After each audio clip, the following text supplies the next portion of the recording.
7 corps, 7 danseuses dans la pénombre, ça s'appelle Masculine. Alors il y a Clémentine, Johanna, Francesca, Nélé, Maëva et Sandrine pour toutes les citer. Alors elles sont tour à tour séduisantes, provocantes, attirantes, féminines, mais plus seulement, c'est beaucoup plus complexe et plus ambigu. Hein. Ah oui, bah heureusement.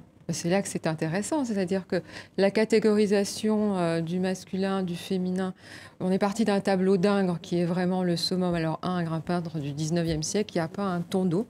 Donc c'est une chose ronde comme ça, regarde un peu par le trou de la serrure, des femmes au bain, des femmes orientales, des odalisques, ce qui faisait à l'époque rêver tous les Occidentaux.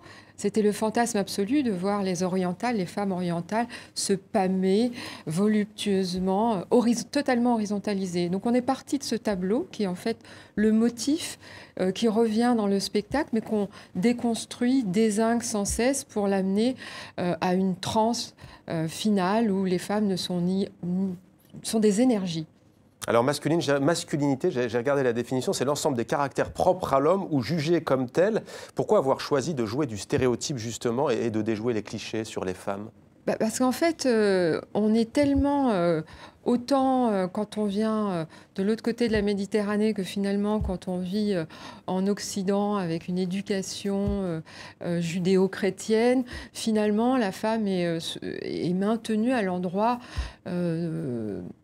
pas d'un objet, on n'en est plus là, quoique, mais en tout cas, il y a des normes et des codes dans les deux sens, du cliché. Soit elles doivent se déshabiller, soit elles doivent s'habiller. Oui, absolument. Moi, j'ai fait un travail sur le niqab.